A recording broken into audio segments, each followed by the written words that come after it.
On today's show, Phil Jackson's had a lot to say about LeBron recently. Will the King take it out on the Knicks tonight? in Crossfire, we debate the quietest 50-point games, the schedule potentially starting earlier, and the season's best circus shots. And happy birthday! We'll celebrate Larry Legend turning the big 6-0. It's Wednesday, December 7th. The starter starts now.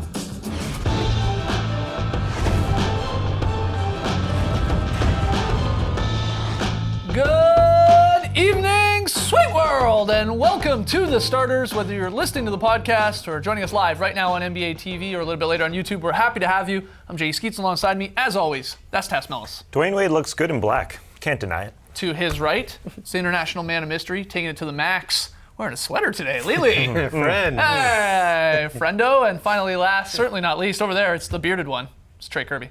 Hey, yo! TK, what do you got for us today? Guys, I'm here at the internet looking for your best tweets at #TheStarters, but more importantly, we're getting our science fair on today because the Chicago Bulls sent us a bunch of their Nikola Mirotic chia heads that they gave out at a game last week. So we're gonna try and grow one here on set. I don't think they actually need sunlight, but I guess we'll see. I already pre-soaked the head, mixed up the chia paste. Now it's just a matter of putting it on his beard. Put that beard on. Yeah, I made one of these with my daughter this morning. You gotta make sure that the paste is real thick, otherwise it's not gonna stick. You guys think we should go hair too or just beard? Yeah, Just do that. beard. Just beard. Oh. Eyebrows. Okay. Yeah. No, that's fine. That's fine. Oh, don't eat it. Fine. Chia seeds are some of the most nutritious foods on the entire Yeah, planet. but don't go eating it. You know, that's what they're made for. right. Anyways, it brings us to today's question. Who else should be chia-fied? To me, Elfrid Payton of the Orlando Magic seems like a perfect candidate. The less maintenance, the better. Or if a team finally decides to honor Ricky Davis, it should be the Celtics paying tribute to his legendary blowout. Oh, or that's hey, cool. maybe go with November Lee Ellis, complete with his Chia Merv Hughes stash. But if you want to go with Lee, let's go full boat. And make sure to include his chia arms. Good boy, yeah. Looking good, Lily. But we want to hear from you, so let us know on Twitter. Who else should be chia-fied? Send us your best tweets, the #TheStarters, and I'll just be snacking over here. So. Functified. Well, chia-fied. Yeah, sure. On tonight's show, I'm a purist. we got Crossfire. Tass and I will go head-to-head. And we're going to celebrate Larry Bird turning the big 6-0. We'll have some fun with that. But let's start with a little 3-on-3 because there's a lot of games on tonight. Trey, take it away. Yeah, 10 games on the schedule, but I've got questions about just 3 of them. It's 3-on-3. Tonight, LeBron James and the Cleveland Cavaliers head to Madison Square Garden for the first time since Knicks president Phil Jackson's unfortunate posse comments. He's got a little extra motivation, and he's done it in MSG twice before. But will LeBron go for 50 tonight? No, he's silencing critics with his passes this year. He's doing it without scoring. 50 passes tonight, 50 assists. He's going to have at least 50 passes. Yeah, 50 at least 50 assists. passes in this one. 14 years in his career. This is his 13th highest scoring average. He's not scoring a ton. He's letting the Currys do that, letting the Durants, the Westbrooks do that. He's dominating the game without scoring a ton. And that's his forte. That's who he is this year. He's a career high in assists. He's 4th in the NBA right now at 9.2. That's how he's silencing people, and that's how he gets his guys going. I think that's what LeBron wants to do night in and night out. You got to remember where this game is, though. It's at Madison Square Garden. This is the venue that brings out the best, and some of the best we've ever seen. For sure. Michael Jordan, Kobe, always played well there and had notable performances. And LeBron, Trey mentioned, he's already had 2 50-point games. I think tonight would be a perfect opportunity for him to go out there and try to get another one. Yeah, the Knicks are playing well. Yeah. The Knicks are playing really well they right really, now. especially at home. And But this is how he thinks of his team. He wants to get Kyrie going. He wants to get his guys going. And that's why he's passing so much. Again, at 23.9, this would be his 13th highest total. But I understand. He might want a one-off. He has the extra motivation, too, from what Phil said over the last couple of Absolutely. weeks. He might want to send a subtle message to Phil as well. Well, So- it wouldn't be very subtle, I think, if he goes for 50 tonight. Look, I think he's either going to have a huge scoring game, like a 50-point game, or it's going to be a monster triple-double. And maybe that's the one that's a little more likely. And when I say monster triple-double, I mean the Westbrook Harden, like 30-plus points in the 10 and 10. LeBron's not wired, I don't think, like a Jordan or a Kobe, where he uses any little slight for motivation. But I can't remember, and you tell me if I'm wrong, I can't remember seeing LeBron as angry as he was from those Phil Jackson's posse comments. Him and his friends felt slighted, his associates felt slighted.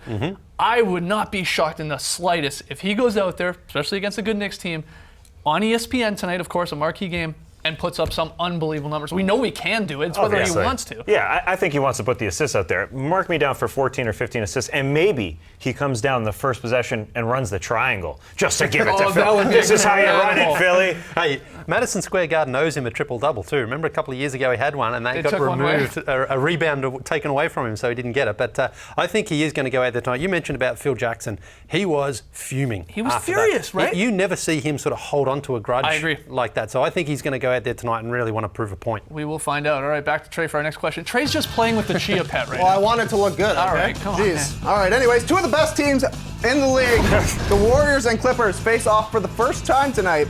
And even though the Dubs have won the last 6 meetings between the two teams, the Clips have a top 5 offense and the best defense in the league. So, guys, will the Clippers be an obstacle for the Warriors? I was an early believer in the Clippers. Yeah. But then they've hit a road bump. Yeah, a big sure. road bump. But we always hear a good offense is better than a good defense. We're going to find out tonight. Warriors have the best offense in the league. Of all time, we should find Of out all right time, now. yeah. Well, And the Clippers have the best defense right now Right. in the league. So one of those has to give. I just think the Warriors, coming off that high from Klay Thompson the other night, scoring 60, they're going to be coming full of confidence. Whereas the Clippers, even though they've had a couple of days break, they're coming off a bad loss. Sometimes after a bad loss, you need to get out there the next night and try to get another win and try to forget about that loss. They've almost had too much time to think about it. I think it's going to be the Warriors tonight pretty comfortably. Yeah, the Warriors are the favorite, no doubt. But you got to look at it matchup-wise. The Clippers match up very well. 4 games last year, Blake Griffin wasn't in 2 of those games, and the other 2, the Clippers had fourth quarter leads Right. against the Golden State Warriors. They almost pulled out. Chris Paul does a good job of getting all up in Steph Curry. Bob Moute's a pretty good defender against Kevin Durant. DeAndre Jordan has the advantage on Zaza Pachulia. Up and down the line, I think this team matches up well. You can't really say that about many teams with the Golden State Warriors. Obviously, the Cavs match up extremely well, Yeah. and I think the Clippers do too. they've had big wins. We saw them beat the Cavaliers. Even in this, I'm talking about the Clippers Yeah. here. They beat the Cavs on Thursday night. I believe they've beaten the Spurs. They've gotten up for these big challenges. This is another one. And, the schedule really is set up perfectly for them. You said there, Lee, they've had 2 days off to rest and prepare. They don't play again until Saturday. I Yeah. think that's important too. So, it's the cliche warning here, but they can leave it all out on the floor tonight. And I think it's got to be a big statement game for them. They haven't been able to get over the hump against the Warriors in the last couple of years. They could really use this one. And maybe there is of course we saw Klay go for 60. That's likely not going to happen again. It is Klay Thompson, so anything's possible with those guys. But 50. Yeah, 50, a bad night for him. I think the Clips could win this game tonight. And in a weird way, you don't want to put anything in just one game, but I think it would mean a lot more to them than anything that's to the Warriors picking up a If W. they are going to win, they've got to keep the turnovers down. Of 4 of their last 6 losses where they've had this cold streak, they've had 20 turnovers, Right. and that's been their big problem. Early on in the season, they were taking good care of the ball. Chris Paul's turned it over a lot. When he's turning the ball over a lot, very hard for the Clippers to win. I think this is the team that matches up best with them in the regular season the last couple of years. Right. The results aren't there, but other than the Cavs, they match up really well. All right, Trey, final game here. All right, since the Clippers are busy at Staples Center, the Lakers are traveling to Houston tonight for a game that should feature a whole bunch of points and almost zero defense. Should be fun. But I'm more interested in the Grub Tub, a new contraption that allows fans to carry their food on top of their drinks as a recovering fatso. I'm all in on this. But would you guys get a Grub Tub? Why the heck not? I think It's it makes, easy to carry. Yeah, that's the thing. That's the beauty of it, right? Yeah. You got those flimsy plates sometimes, and you're That's a trying to good cheer, call. and then you also got to drink, and you're going up and down stairs. That's I like this a one thing. one-hander, it looks like. I agree. Yeah, it's pretty easy. I'm not drinking it with the soft drink in there. I don't drink soft drink. Put water in it. Okay, I can drink some water. And those other snacks, that popcorn's covered in salt. I don't want any of God. that. You'd have the worst Grub Tub ever. Yeah, you live a little, Water man? and chickpeas on the top. I don't know what I'd put. I'd try to find something else nice to put in there, but no, the rest of it. Well, you want no some thanks. chia seeds? Go help yourself. Yeah, these the are actually cheese really seeds, good if you yeah. want some. Yeah, come on, he eats No, healthy. Come on, you eat so healthy. Yeah, those are good. Yummy. Anybody else? Beautiful. No, thank you. So you would do it as long as they were healthy options. Yeah. You like the concept. Yeah. I can't talk and not chew, so I'm going to have to chew this here. Yeah, it's All right, actually well, not we're bad. all in. What did you soy? Swallow it, man. It's quite viscous. He doesn't like it. He doesn't Really like coats it. your It's like pesto. He's going to spit it up. Don't go to commercial. No. Don't go to Come commercial, on. because when we go to commercial, Swallow he's it, man. spitting it up. Swallow. Do it. Do it. Do it. Yeah, that's a lie. he faked it. Show us your time. Okay, go to break. When we come back, quiet 50-point games, an extended season, and circus shots. Tass and I will go head-to-head in a brand new edition of Crossfire. Don't get him a garbage. Don't. Where are you going?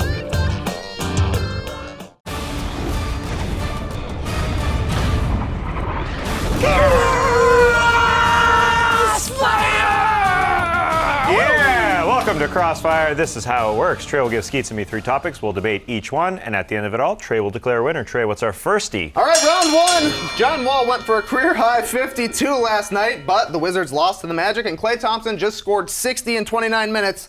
So that 52 is really flying under the radar. Guys, tell me, John Wall's 52 was the quietest 50-point game since who? Here we go. I think it's the Raptors' Terrence Ross. Yeah, Terrence Ross scored 51 points back in 2014 against the Clippers. He hit 10 threes.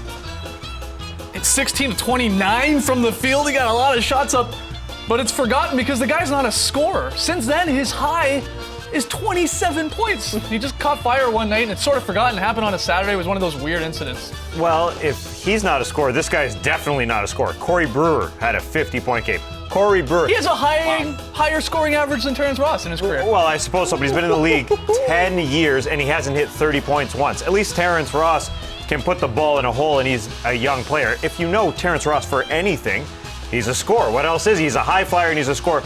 Corey Brewer, on the other hand, his Pro Basketball Reference nickname is the Drunk Dribbler. Saw that. That means you can't score. I mean, with that awkward shot, at least Terrence Ross can hold get on. hot and score. John Wall's is quiet because it also came in a loss. Ross's came in a loss. Brewers was a win, if I remember correctly, that 50-point explosion. Apparently you do. Yeah. How do you remember if it's a win or a Because loss? I'm a you basketball looked it up. reference right you here, looked man. it up, you All cheater. right. Round two. ESPN's Mark Stein reported recently that there's a strong likelihood that the start of the season is going to get bumped up to the October 15 to 20 range to help reduce back-to-backs. When it comes to starting the season earlier, are you pro or con? Here we go. I'm pro. It's a great idea. Every preseason, what do you hear people say? The preseason's too long. You cut it in half, that's fantastic. And then the regular season, you're keeping guys fresh. This is a great idea. We know back-to-backs have been going down the last 3 years. You start the season middle of October, you're going to get it down to about 10 or 11. That's fantastic. As well as 4 games and 5 nights. Those have almost been eliminated from the league. There's only 20 in total. That would entirely eliminate them. Games will be spaced out. Wear and tear will be less. This is good for the game. Look, guys will be sitting out less. I'm all for cutting down on preseason games and eliminating the back-to-backs in 4 and 5 nights, as you said. But the NBA season, it's like Trey's beard. It's too long, man. Hey, man, I trimmed it this morning. It's too long. It starts in October, goes till April. That's the regular season. Then we got a couple more months. Then we got the draft. Then we got free agency. Guys. Then we have summer league. We're at the end of July. We don't need to make this. This is even a 12-month longer. sport, and guys are playing all year round I anyway. gotta go to Greece on my summer vacation, man. Oh, how many TBTs can you have? I need to have a couple months worth. All right, final round, round 3 here. Yesterday was World Trick Shot Day, and I got trick shots on the brain, to be honest with you guys. Okay. What's the circus shot of the season? Here we go. I think it goes to Kitchener's finest, Jamal Murray. Denver's rookie point guard, Jamal Murray. Just happened. This one's unreal because Oh, that's a travel. the rookie picked up his dribble, clock's winding down. Uh-oh, what do I do? What do I do? Throw it up. Finger roll. More like That take is 2 steps. Pretty, Whoop, oh, whoop, no whoop. one calls traveling in this league anymore, man. So I go with Jamal Murray. He's playing well over the last 9 or 10 games after not hitting a shot through the first, 4 games of the season. I'll go Jamal. He got Rookie of the Month, surprisingly. I'm going to go with another rookie. Memphis' Troy Williams. Happened Tuesday night. This is fresh on the brain here. This is a real trick shot. There's no travel here. He just falls down and throws it in. The awareness. He looks like the drunken dribbler. Yeah, he does. And it goes in. He's a high flyer usually. He finds the bottom of the bucket. I find that glorious. And again, no infraction on the play. There's no travel. I'm still upset that Lee Ellis won our trick shot battle. Same. Yeah, Same. I mean, you should be embarrassed whoever voted for Lee Ellis doing a shot that his outta here. grandmother could do. Oh, back pocket like Yeah. this. The winner today. You better believe it. Yeah. Wow. Came out of the dark just like Lee Ellis. Our camera guy called that one. Unbelievable. All right, we got to take a break. When we come back, we're going to celebrate Larry Bird turning 60-year-olds today. Don't go anywhere. You're watching The Starters.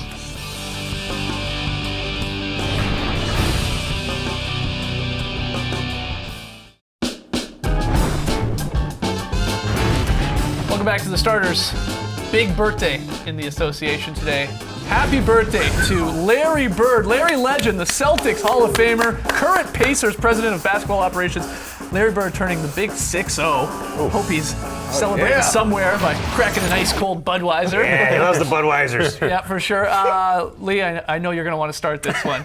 Favorite Larry Bird moment? Do I only get one? There's a lot to pick from. I'm going back to 1991, Game 5 of the first round of the Eastern Conference playoffs. Indiana versus Boston is a testy series. In Game 5, Larry dives for this loose ball, cracks his head in the first half, leaves the game. Right. The Pacers actually take the lead in the third quarter. Larry comes back out. This is legendary stuff. Right. I mean, he probably wouldn't have even been able to come back out these days. He would have failed the concussion protocol. Comes out in the third quarter, fourth quarter, turns the game around, wins it for the Celtics. They go on to win the series. This actually turned out to be the last playoff series Larry Bird ever won. Right. What a way for him to go. And he did play in another series, but that was the last one he won. Just an incredible moment.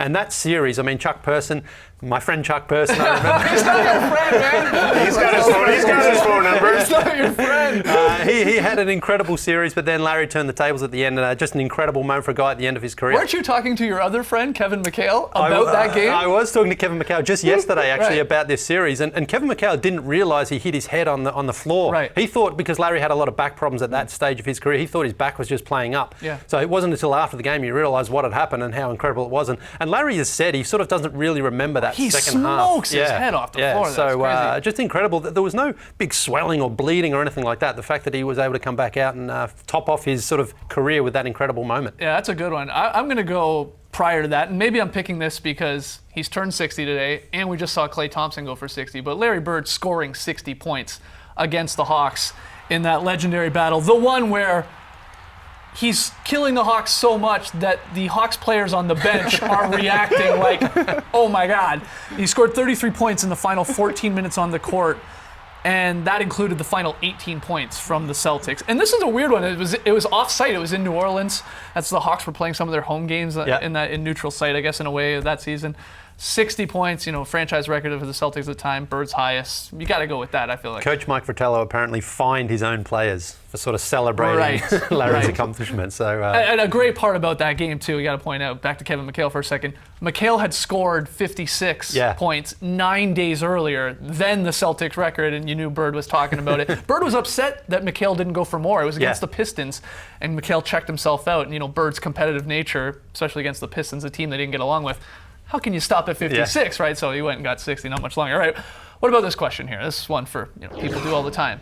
Is Larry Bird the greatest small forward in NBA history? I think he was until 2003. When LeBron James came along. If LeBron James is even a small forward, I mean, he plays multiple positions. But I think if you look back at the history of the game, Larry had everything. He had the basketball IQ. He had the athleticism in his early days. That sort of left him as his career went on. He had the clutch moments. He delivered all the time. He's got the rings. He's got the rings. He was a three-time legendary MVP. Haircut, legendary mustache. He was the 80s in the Eastern Conference. He was. I mean, he along with Magic Johnson, of course, really did blow the league up in the 80s. I mean, they just had such a great rivalry. And I mean, he's without question, I mean, we know he's already in the Hall of Fame. Right. It just really comes down to personal opinion. But I think what we've seen from LeBron over especially the last few years, a 4-time MVP, LeBron's probably overtaken him as a small forward. But again, LeBron is probably the second best player we've ever seen. You agree with that? It's hard to argue. At this point, we're going a decade back. I wouldn't say 2003 when he walked on the court, but a few years later, especially the last. It's always ridiculous to compare them. Even if you did this in 2010, when LeBron didn't have a title, it's a little ridiculous to compare them mid-career. But even at this point, where LeBron still has 5, 6, 7 years remaining, that's the crazy part. He's going to get some more of those rings. That's possibly. right. Bird 3-time MVP. You said LeBron 4-time MVP. They both have 3 rings when it comes to titles. 12-time All-Star selection for Larry Bird. LeBron's already at that. Yeah. And how many more does he tack on to that? Like, LeBron could really have a Kareem Abdul-Jabbar-like career. Yeah. Where he's amazing right when he came in, and he's amazing when he leaves in year 17, 18, 19. I mean, it could really go that. And Larry said if he'd taken better care of his body, especially with the modern technology now, he could have prolonged his career. Sure. But he wasn't able to at the time. Fun question we usually do here when we're sort of looking back at players. Is there a modern-day version of Larry Bird? Is it LeBron James? Is that the closest thing? What do you think? I'd have to say yes, but I mean LeBron is just so much more powerful. That's the biggest difference. That's why it's modern day. The shooting, the defense, the athleticism is different, but Larry was the best front court passer until LeBron came into the league. Like you're saying, Lee, LeBron doesn't really play a position. He plays every position. And Larry was sort of the same way. Yeah.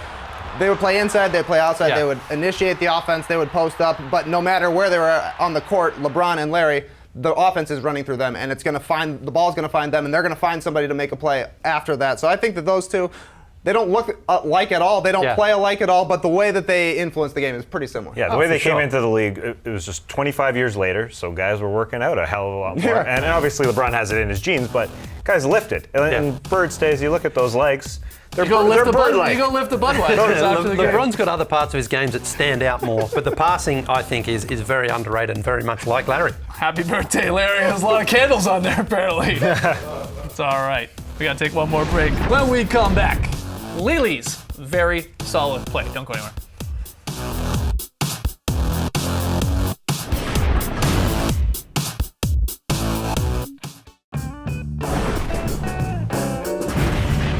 We asked you earlier in the show, who else should be Chia-fied?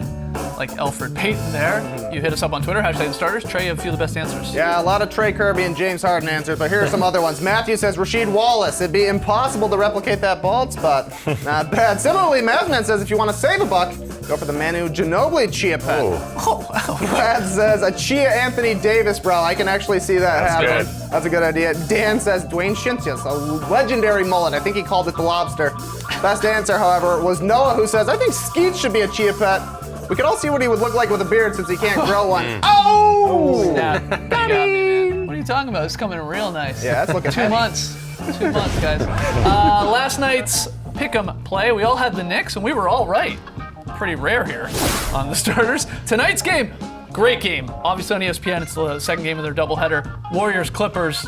I'm taking the home team. I'm going Clips tonight. I think they finally get a win against this Warriors team. The other three guys going with the dubs. Good luck to all. Lily, VSP. We are going to Utah, and it's Bobo from the Bobo through to Dante, who finishes with a beautiful layup. Look at it again here. Bobo was fantastic in this game. This is just one of his old Spurs passes, really. Through traffic, through to Dante. That's a layup. That's what I call a very solid play. Australian too, Dante there. Oh, he sure I like is. how you got that in there. I think we have some fan signs, Lily. Yes, we do. The first one comes from Enrique and his brother at the Raptors game on Monday night. Unfortunately, this sign couldn't get the Raptors over the line against the Cavs. And then Denzel and his buds put together this multi-layered sign in Miami last night.